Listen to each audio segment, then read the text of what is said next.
Well, this week was the debut of a locally produced podcast that, well, unfortunately, many of us can relate to. It's about death and grief. But the podcast is done in an unexpected way.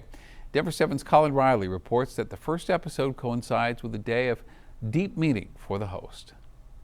This would be his 30th birthday, which is really, really hard to believe. Weird. In 2017, Gabriel Lockery lost his life after an accidental overdose. It is a very significant day. Just weeks before his 22nd birthday, his sudden death stunned his mother, Sarah, and his sister, Abby. He was definitely like the biggest softie. Consumed by grief, Sarah and Abby found a way forward by asking for help at Three Hopeful Hearts, a Fort Collins nonprofit that focuses on supporting those who have lost a child. People who could just be an outside source that could listen and not know exactly what it was like to be grieving Gabe, but know how to get through grief. Now, Sarah is an executive director at the nonprofit. She's also the host of its very first podcast called Resting Grief Face. We want to reach an audience that might not be as comfortable or familiar with grief as we are. The first episode debuted on what would have been Gabe's 30th birthday and aims to spread grief awareness while also spreading joy. This first episode was just a way to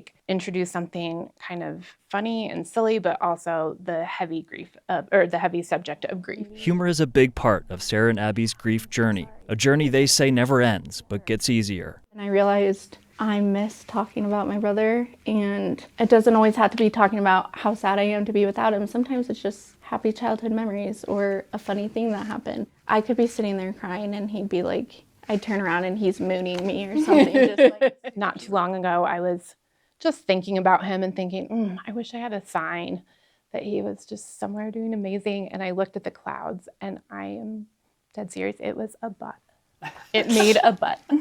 Sarah and Abby recognize that everyone grieves differently. Yet, when we ask for and offer support, our community gets stronger. There's a lot of commonality in grief. In Fort Collins. Reach out for help. People want to help. They really do. They just don't always know how. Colin Riley for Denver 7.